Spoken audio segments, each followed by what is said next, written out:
은혜로운 찬양 감사합니다. 할렐루야. 우리 하나님의 크신 은혜와 온총이 우리 모두에게 충만하게 임하시기를 간절히 기도합니다. 아멘. 지난주에는 중국에서 사역하는 귀한 선교사님들을 한꺼번에 3분씩이나 모실 수 있어서 얼마나 감사했는지 모릅니다. 여든을 바라보는 그분들의 삶 속에서 하나님의 놀라운 인도하심을 느꼈습니다.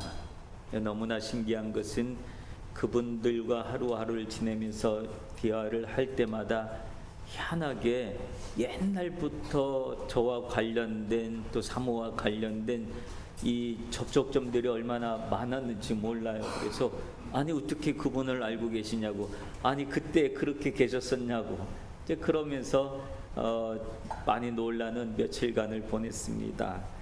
여전히 그분들이 여든을 바라보시면서도 여전히 현역 선교사로 사역하시면서 계시는 그분들의 사역의 모습을 보면서 여전히 그분들을 인도하시는 목자 되신 주님을 느낄 수가 있었습니다.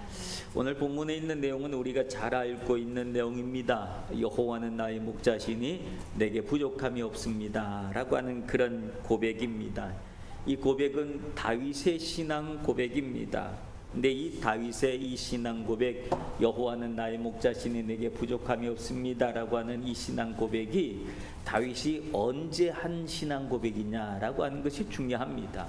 이것은 다윗이 젊은 날 한 신앙 고백이 아닙니다. 젊은 날 다윗은 얼마나 힘이 있었고 능력이 있었고 전쟁을 할 때마다 승리를 하고 그 일을 할 때마다 온 백성이 따르고 얼마나 신나는 일들이 많았습니까? 그런데 그 모든 일들이 잘 되어질 때 한 고백이 아니고 인생을 다 살아놓고 그 다음에 자신의 삶을 돌아보면서 고백한 내용이 여호와는 나의 목자시니 내게 부족함이 없었습니다 라고 하는 그런 고백을 한 거예요. 여러분, 우린 다윗의 산전수전을 성경을 통해서 잘 압니다. 성경을 읽어보셨으면 다윗이 얼마나 많은 산전수전을 다 겪은 파란만장한 인생을 살았는지 우리는 압니다. 그는 어렸을 때부터 목동의 삶을 살았습니다. 양을 쳤습니다. 근데 다윗이 양을 칠 때도 그냥 건성건성 쳤던 사람이 아니라 성격상 그는 건성건성 일을 못합니다. 뭘 하든지 최선을 다하고 열심을 다하고 그랬던 다윗의 모습입니다. 그러니까 양을 지키기 위해서 온갖 열심을 다하면서 어떻게 하면 내 양을 잘 지킬까, 사자를 만날 땐 어떻게 싸울까, 짐승을 만났을 때, 늑대를 만났을 때 내가 어떻게 싸울까를 늘 고민하고 그 양들을 지키기 위해 돌 던지는 연습을 하고 그랬던 다윗의 모습입니다. 그리고 그 다윗의 형제는 10남매가 있었는데 10남매 중에서 다윗은 8번째였어요. 그러니 위에 형들이 얼마나 많아요. 형들이 온갖 심부름을 다 하고 동생 또 있으니까 동생 뒤시닥거리 하면서 그러면서 살았기 때문에 다윗이 어린 시절 우아래로 치면서 그가 얼마나 많은 일들을 겪었겠습니까? 그러다가 이 다윗이 형들이 다 군대 가고 난 다음에 그 다음에 그 부모님이 야, 이 형들 좀 잘 있나 보고 와라. 그래서 갔다가 그만 누구를 만납니까? 거기서 골리앗을 만나고 그 다음에 골리앗이 이스라엘 백성들을 막 무시하고 막 그런 걸 보고 화가 나가지고 아무도 골리앗 앞에 나서지 못하는데 다윗 혼자 나와서 물맷돌 하나 들고 가서 다윗 골리앗을 쓰러뜨리고 난 다음에 그는요 그 다음에 그 영웅이 됐어요. 온 나라 사람들이 다윗 그러는데 사람들이 노래를 지어서 만드는데 사울은 천천히요 다윗은 만만이다. 그런 노래를 부를 만큼 온 국민한테 인기가 있고 얼마나 좋았어요. 근데 왕의 사위도 됐어요. 그러고 난 다음부터 그의 인생이 잘 풀렸냐? 아니에요. 그때부터는 사울 왕의 시기를 받아서 왕을 피해서 도망다녔던 그의 삶이었어요. 왕이 그를 죽이려 그러고, 그전에 형들 뒤치다거리 하다 그랬는데 이제는 왕이 자기를 죽이려 그러네. 그러니 얼마나 힘들었어요. 그러다 다윗이 결국은 왕이 됐습니다. 왕이 되고 난 다음에 모든 일이 다 잘 됐나요? 아니에요. 그때부터는 그는 전쟁을 치러야 돼요. 다윗은 얼마나 많은 전쟁을 치렀는지 몰라요. 얼마나 많은 피를 흘렸는지 몰라요. 그의 삶이 얼마나 고단하고 지치고 그랬겠습니까? 그리고 난 다음에 노년에는 무슨 일까지 겪었냐면 자기 아들 압살롬에 의해서 반역까지 당하고 쫓겨나기도 하고 그랬던 일이에요. 그런 파란만장한 인생을 다 살아놓고 난 다음에 그 다음에 인생을 돌아보니까, 하나님 앞에 기도하면서 자기 살아왔던 인생을 돌아보니까, 야, 그럼에도 불구하고 여호와는 나의 목자가 되어 주셔서 내가 부족함이 없었구나 라고 하는 그런 신앙의 고백을 하는 그런 모습을 봅니다. 여러분, 오늘 이 다윗의 신앙 고백을 여러분의 신앙 고백으로 또 아멘 하는 여러분들 되시길 바랍니다. 이게 얼마나 은혜가 되는지, 우리 성도들 안에 또 인생을 많이 살아오신 분들이 우리 여러분들 계시는데, 인생을 많이 살아오셨던 지난 날을 되돌아보면 어떤 고백을 할 거예요? 역시 다윗과 같은 고백을 할 거예요. 여호와는 나의 목자가 되어 주셨습니다. 그래서 내가 부족함이 없는 삶을 살았습니다. 이런 고백이 여러분의 고백이 되시길 주님의 이름으로 축원합니다. 그런데 말이죠, 그런데 우리는 다윗의 고백을 거꾸로 생각할 때가 있어요. 어떤 고백 거꾸로냐면, 부족함이 없게 살게 되어주면, 모든 일이 형통하고 모든 일이 잘 되고 내가 계획한 대로 모든 일이 다 형통해서 가면, 아, 여호와가 나의 목자이기 때문에 내가 이런 삶을 살았습니다 라고 하면서 결과를 놓고 여호와를 목자로 삼을 것이냐 안 삼을 것이냐, 인정할 것이냐 안 인정할 것이냐, 그렇게 결정하는 경우들이 있다라고 하는 거예요. 만약에 내 인생이 어렵고 힘든 일이 계속 되어진다고 한다면, 여호와는 나의 목자시니 노맨. 여호와가 나의 목자시면 내 삶에 이런 일들이 있을 수 있습니까? 여호와하고 나하고 상관이 없습니다. 그리고 여호와가 내 목자가 아니라고 했을 거예요. 근데 다윗은 그렇게 한 것이 아니라 결과를 놓고 내 인생의 모든 것들이 부족함이 채워졌기 때문에 여호와는 나의 목자입니다 라고 하는 고백을 한 것이 아니라, 순서가 여호와는 나의 목자이십니다 라고 하는 고백이 우선이었다고 하는 것. 그런 고백을 하고 난 다음에 일어난 결과들이 부족함이 없이 채워졌던 하나님의 은혜를 경험했다라고 하는 그런 부분인 거예요. 그러므로 여러분의 삶 속에서 여호와를 나의 목자로 삼는 것을 우선순위로 두시길 바랍니다. 여호와가 내 목자가 되어주시고, 그리고 또 나는 주님의 양입니다 라고 하는 고백을 먼저 하셔야 됩니다. 이 고백이 거꾸로 되어지면 부족함이 없습니다, 이 모든 내 잔이 넘칩니다, 이 부분만 붙잡고 이런 결과가 되어지면 주님은 내 목자이십니다 라고 하는 그런 고백을 하는 사람들이 아니라, 그건 뒤로 하고 부족함이 어떤 내 안에 많은 결핍이 있던 상관없이 여호와는 나의 목자이십니다 라고 하는 고백을 먼저 할 수 있는 여러분들 되시길 주님의 이름으로 축원합니다. 그러면 여호와가 목자라고 하는 사실은 또 우리에게 무엇을 알려주는가 하면, 요한복음 10장 11절에 보면 예수님께서 자기 자신에 대한 설명을 해주십니다. 나는 선한 목자라 하면서 예수님 자신도 자신의 사역을 나는 선한 목자다, 선한 목자는 양을 위하여 자기의 목숨을 버리거니와 라고 말씀하시면서, 예수님 자신이 나는 선한 목자야. 예수님이 이 땅에 오셨을 때 우리에게 하시는 말씀이 나는 목자로 왔다라고 하는 거예요. 여호와가 하나님이 나의 목자시고 예수님도 우리에게 목자가 되어 주신다고 그렇게 말씀을 하신 거예요.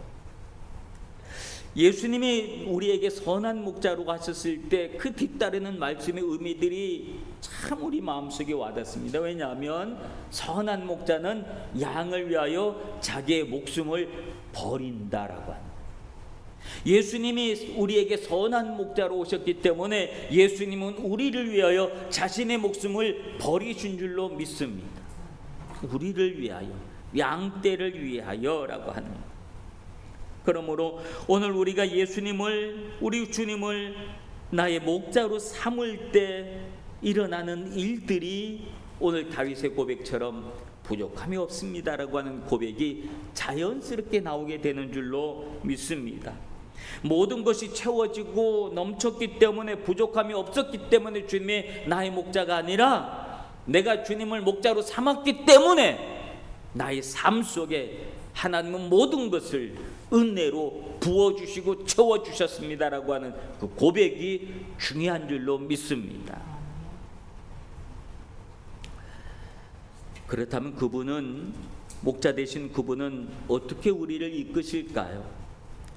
오늘 2절 3절에 보면 이런 말씀이 있습니다. 그가 나를 푸른 풀밭에 누이시며 쉴만한 물가로 인도하시는도다. 내 영혼을 소생시키시고 자기 이름을 위하여 의의 길로 인도하시는도다. 쉴만한 풀밭, 푸른 풀밭, 쉴만한 물가, 의의 길, 이곳으로 인도하시는 분이 목자이신 주님이 하시는 일이다라고 합니다. 푸른 풀밭이라고 하는 것은 양식이 풍족한 곳을 말하고, 쉴만한 물가는 지친 영혼에게 힘과 회복을 주는 것을 말하고, 의의 길이라고 하는 것은 우리를 바른 길로 인도하는, 옳은 길로 인도하는 그런 말씀입니다. 즉 주님은 우리를 먹이시는 분이시다라고 하는 거예요. 목자가 하는 가장 중요한 일은 양을 먹이시는 일입니다. 그래서 목자는 많은 정보를 가지고 있습니다. 어떤 정보를 가지고 있냐면 초장에 대한 정보를 가지고 있는 거예요. 풀밭, 어디 가면 푸른 초장이 있어. 그리고 여기 끝나고 난 다음에 그 다음은 어디로 가면 또 거기가 있어. 그리고 거기에 대한 많은 정보를 가지고 있고, 거기 가면 초장은 많지만 물이 없어. 그러니까 물이 같이 있는 곳은 어느 곳이야 하면서 많은 지역에 대한 정보를 가지고 있어서, 그 정보가 많은 목자는 양들을 좋은 데로 잘 이끌고 갈 수 있지만, 정보가 없는 목자는 아 여기 끝났는데 다 먹었네, 이제 어떡하지? 그러는 거예요. 근데 좋은 목자는 그 많은 정보, 양을 먹이는 많은 정보를 가지고 있는 것이 좋은 목자였다. 예수님은 예수님의 사역 속에서도 우리 영혼을 먹이시는 일에 얼마나 많은 관심을 가졌는지 모릅니다. 그래서 육신적으로도 오병이의 기적과 같은 많은 기적들을 통해서 우리가 배가 고플까봐, 우리가 힘들어할까봐 우리를 먹이시는 일들을 얼마나 많이 해주셨는지 몰라요. 그리고 마지막에 예수님께서 우리를 먹이신 일이 있는데, 그것은 최후의 만찬 때 예수님이 자기 몸을 우리에게 먹이잖아요. 떡을 떼서 우리 나눠주면서 하시는 말씀이 무슨 말씀이요? 받아 먹으라, 이는 내 살이니. 잔을 나눠주면서 주님이 우리에게 하시는 말씀은 뭐예요? 받아 마시라, 이는 내 피니. 주님의 살과 피를 먹는 자는 영원히 살 것이다 하면서 우리에게 예수님은 자기 자신의 모든 것을 우리에게 내어주셔서 우리를 먹여 살리게 하시는 좋은 목자 되신, 목숨을 내어놓는 그런 목자 되신 주님이신 줄로 믿습니다. 그래서 주님은 자신을 통해서 우리를 영원히 살게 하신 줄로 믿습니다.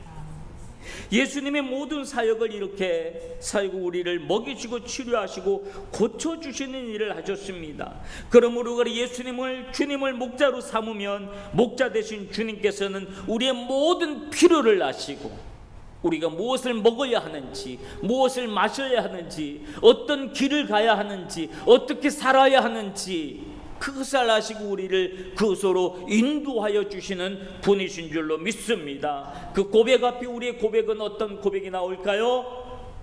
내게 부족함이 없습니다 라고 하는 고백이에요.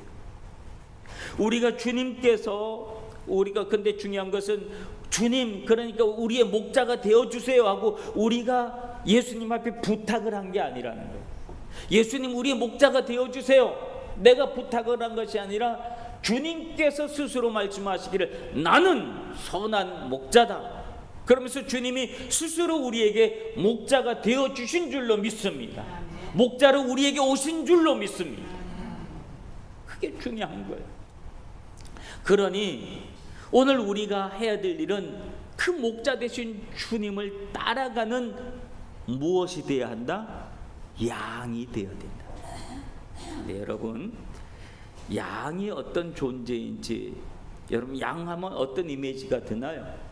착하고 순전하고 깨끗하고 내 양털같이 내 귀가 양털같이 되리라, 이런 말씀들처럼 그런 이미지, 좋은 이미지들이 양에 대한 이미지가 있죠. 근데 양은 실제로 보면 그렇지 않다. 우리가 생각하는 그런 좋은 이미지의 양이 아니라는 거예요. 양은요, 시력이 넓지가 않대요. 넓게 보지 못한대요. 양은 자기 눈앞에만 본대요. 눈앞에 있는 것만 보고 눈앞에 먹이, 눈앞에 풀만 보면서 그것만 뜯어먹으러 간다는 거예요. 방향을 이쪽으로 틀어놓으면 그쪽 방향으로만 계속 가고, 이쪽으로 틀어놓으면 그쪽으로 또 계속 가고, 넓지 못하니까 두리번거리면서 여기 먹고 저기 먹고, 그게 아니라 눈앞에 있는 것만 보고 막 간다는 거예요. 그리고 또 그렇기 때문에 양은 잘 속는데요. 그래서 늑대나 하이에나나 이런 짐승들이 양을 교묘하게 몰고 가가지고 구석으로 몰고 와서 거기서 양을 잡아먹는다 그래요. 그리고 양은 이기적이고 제멋대로가 양이래요. 그래서 자기 하고 싶은 것만 한다는 것이죠. 그래서 목자가 없으면 자기 눈앞에 있는 먹이 찾는 데만 정신이 없다는 거예요. 그래서 길도 자주 잊어버리고 그런답니다. 근데 귀소 본능은 있어서 다시 갔던 길로 다시 돌아오기는 한대요. 그리고 또 하나는 양은 죽을 때가 되면 되게 온순해진대요. 다른 짐승은 죽을 때가 되면 막 발광을 하는데 양은 다 포기하고 죽을 때가 되면 온순해진다고 합니다. 그래서 성경에 보면 뭐라고 표현하고 있냐면 이사야서 53장 6절에 보면 우리가 다 양 같아서 각기 제 길로 갔거늘 그래요. 양 같아서 각기 제 길로 갔거늘. 그러니까 양이 자기 가고 싶은 대로만 간 것처럼, 자기 눈앞에 있는 먹이만 찾아서 간 것처럼 각기 제 길로 갔거늘. 성경은 양에 대해서 그렇게 표현을 해요. 그래서 중동 지방에 있는 사람들은 양을 뭐라고 표현하냐면 생각이 모자란 놈, 또 고집이 세고 남의 말에 귀를 기울일지 모르는 사람, 그런 사람을 이야기할 때 뭐라고 얘기하냐면 저 양 같은 놈, 이렇게 얘기한답니다. 우리는 양 같은 사람이야 그러면 착하고 순전하고 막 그런 사람으로 생각하는데, 중동 지역에서는 저 양 같은 놈 그러면 아직 고집도 세고 지 맘대로 하고 지 멋대로 하고 그런 걸 양 같은 놈이라고 한다는 거예요. 그러니까 양을 바라보는 그 시각은 우리보다도 중동 사람들이 훨씬 더 정확하게 양이 어떤 존재인지를 알 수 있다라고 하는 것이죠. 근데 양이 발달된 게 하나 있대요. 그것은 뭐냐면 소리를 잘 들어서 양이, 목자가 자기의 음성을 부르는 그 소리는 알아듣는답니다. 그래서 막 엉뚱한 길로 가다가도 누구를 딱 자기를 부르면 그 소리를 듣고 돌아갈 수 있다는 거예요. 즉 주인의 음성을 들을 수 있고 자기 이름을 아는 게 양의 또 한 가지 특징이라는 거예요. 그래서 요한복음 10장 3절 5절 보면 양은 그의 음성을 듣나니 그가 자기 양의 이름을 각각 불러 인도하여 내느니라. 자기 양을 다 내어 놓은 후에 앞서가며 양들이 그의 음성을 아는 고로 따라오되 타인의 음성은 알지 못하는 고로 타인을 따라가지 아니하고 도로 도망간다 라고 그래요. 즉 목자가 누구인지를, 자기를 치는 목자가 누구인지를, 자기를 보호하는 목자가 누구인지를 양은 안다는 거예요. 자기 마음대로 막 가다가도, 자기 고집대로 막 가다가도 목자가 양의 자기 이름을 부르면 누구야 그러면 나를 부르네, 그리고 금방 꼬리를 내리고 찾아온다는 거예요. 여러분, 양의 특징이 이렇다고 한다면, 주님을 나의 목자고 우리는 주님의 양이라고 하면 양된 우리의 모습을 한번 생각해 봅시다. 우리는 주님, 우리가 가지고 있는 이미지처럼 주님 앞에 착하고 순전한 그런 양인가? 아니면 중동 사람들이 보고 있는 이 고집불통인 그런 양의 모습인가? 우리가 한번 내 양된 우리의 모습을 한번 돌아보시길 바랍니다. 오늘 우리는요, 신앙생활을 이렇게 하다 보면 양된 우리의 모습이 진짜 중동 사람들이 이야기하는 그 모습이 우리 안에 다 있어요. 신앙생활을 오래 하신 분은 다 아시겠죠, 그렇죠? 교회 안에 보면 별의별 사람들 다 있잖아요. 온통 고집이 많은 사람들이 있고, 자기 뜻대로 해야지 속이 시원한 사람들도 있고 다 있어요. 주님의 양이라고 해서 온전하고 순전한 양만이 있는 것이 아니라고 하는 거예요. 근데도 불구하고 내가 고집이 있고, 내가 내 고집불통이고, 나 하고 싶은 대로 이기적인 그런 성품 내가 가졌다 할지라도, 내가 주님의 양이 되는 방법은 주님이 나를 부르는 소리를 들으면 꼬리를 내릴 줄 알면 내가 주님의 양입니다. 주님이 누구야 하면 막 고집을 내다가도 누구야 그러면 아멘 하고 꼬리를 쑥 내리고 주님의 말씀을 딱 듣고 그럴 줄 알면 그 사람은 영다없이 양이구나 라고 하는 것을 알아요. 근데 주님이 자기 이름을 부르는데 불구하고, 주님이 내 이름을 부르는데 불구하고 나를 부르는 내 목자의 음성을 듣지 못하고 여전히 뿔이 나 있으면 나는 양이 아닌 것이죠. 늑대일지도 몰라요. 사나운 어떤 짐승일지도 몰라요. 여러분, 양입니까? 아니면 늑대입니까? 짐승입니까?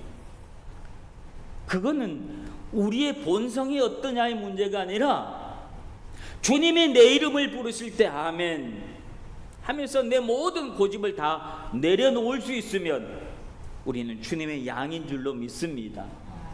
사람들 앞에서 싸울 수도 있고 뭐하고 그렇죠. 그런데 집사님, 권사님, 장로님 이렇게 부르면 금방 꼬리를 쑥 내리고 아멘, 내가 잘못됐습니다, 내가 또 화를 냈네요, 그럴 줄 알면 우리는 주님의 양인 줄로 믿습니다. 그런 거예요. 양이라고, 예수님의 제자들 쪽에서도 예수님 목자고 예수님 제자들이 다 양들인데 제자들이 온순했나요? 제자들도 마찬가지야. 만만치 않았잖아요. 자기 고집이 얼마나 많았고, 예수님 말씀 잘 듣는 것 같다가도 한 번 더 획가닥하면 자기 하고 싶은 대로 또 막 하고, 그랬던 제자들의 모습. 결국은 예수님이 팔아버렸던 제자도 있고, 배반했던 제자도 있고, 다 도망갔던 제자들 다 그랬어요. 주님의 양이라고 온순하고 착한 양들만 있었던 것은 아니에요. 그런데도 불구하고 하요나 시몬아 내가 나를 사랑하느냐 라고 하는 주의 말씀 이 한마디에 아멘, 내가 주님을 사랑합니다 라고 하는 고백을 순전하게 했던 그들이었기 때문에 그 고백이 주님의 양이 분명하구나 라고 하는 것을 확인해 준 줄로 믿습니다. 그러므로 오늘 우리는 주님 앞에 좋은 양이 되려고 자기 경건의 연습을 해야 할 줄로 믿습니다. 주님이 여러분을 부르시면 언제나 화가 나고 성질이 나 있더라도 주님이 부르시면 얼른 꼬리를 내리시길 바랍니다. 주님 앞에 아멘. 그리고 순종하는 여러분들 되시길 바랍니다. 그래야 주님의 양입니다. 그래야 주님의 음성을 듣고 주님이 인도하시는 대로 우리가 푸른 초장 쉴 만한 물가 그곳으로 우리가 가게 될 줄로 믿습니다. 그러면 주님은 오늘 우리를 어떻게 해주시냐면 5절 말씀에 보면 그래요. 주께서 내 원수의 목전에서 내게 상을 차려주시고 기름을 내 머리에 부으셨으니 내 잔이 넘치나이다 라는 고백을 합니다. 원수의 목전, 즉 원수 눈앞에서 상을 차려주셨다고 하는데 이 상이 무슨 상이냐, 일본어 성경에서는 이렇게 얘기해요. 아나타와 와타시니 쇼쿠타쿠 도도노이테 쿠다사루. 쇼쿠타쿠, 식탁이에요. 즉 밥상을 얘기하는 거예요. 주님은 우리 앞에 원수 앞에서도 우리에게 밥상을 차려주셨다라고 합니다. 그분이라니. 원수의 눈앞에서도 밥상을 차려주시는 목자 되신 주님. 아무리 힘들고 어려운 일이 있어도 주님은 일단 우리에게 뭐라 그러시냐면, 야 너는 여기 앉아서 밥 좀 먹고 있어. 일단 좀 뭘 먹으면서 쉬고 있어. 저 원수는 내가 해결하고 올게. 주님이 그렇게 말씀하시는 분인 줄로 믿습니다. 그래서 목자의 손에는 언제나 지팡이와 막대기가 들려 있어요. 그래서 4절에 보면 주의 지팡이와 막대기가 나를 안위하시나이다. 주님은 우리에게 밥상을 차려주시고 주님은 막대기와 지팡이를 가지고 원수를 향해서 나가시는 거예요. 짐승을 향해서 나가시는 거예요. 원수 앞에서도 주님을 우리의 목자로 삼으면 우리가 걱정할 것이 없다는 거예요. 우리가 살아가다가 힘들고 어렵고 급하고 안절부절하는 일이 생긴날지라도 여러분 기억하시길 바랍니다.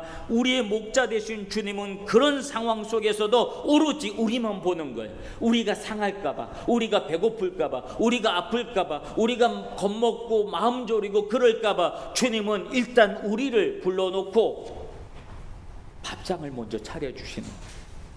밥 먹고 있어? 쉬고 있어? 내가 저 문제 해결하고 올게. 걱정하지 마. 그게 원수의 목전에서 상을 베풀어 주시는 목자 되신 주님께서 하시는 일인 줄로 믿습니다. 그래요. 어렸을 때요, 우리 부모님이 그러셨어요.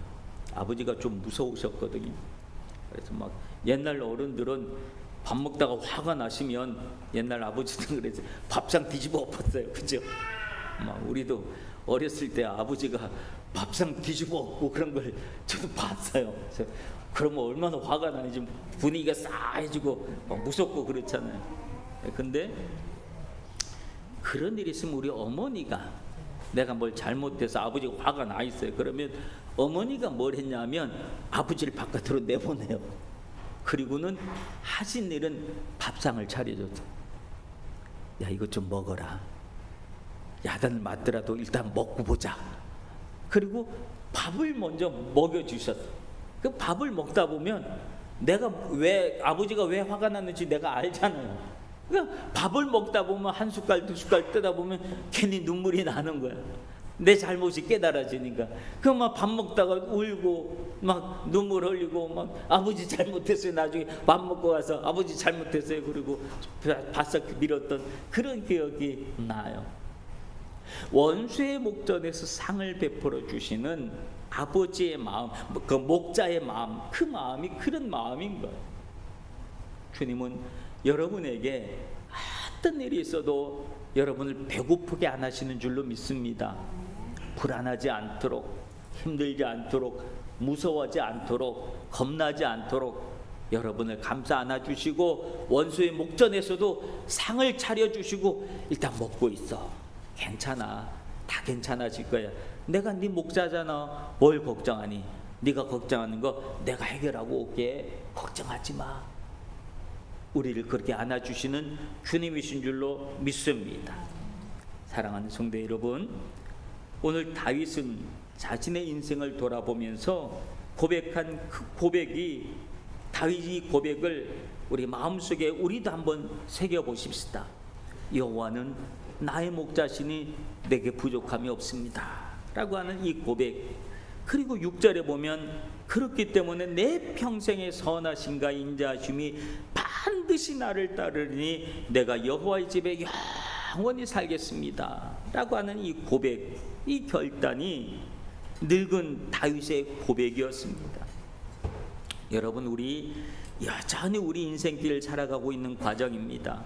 그 인생 과정 속에 얼마나 많은 일들이 일어나겠습니까? 그 일어날 수 있는 일들 속에 여러분, 주님을 목자로 꼭 삼으시고 주님의 양이 된 그 삶의 자체를 가지고 살아갈 수 있길 바랍니다.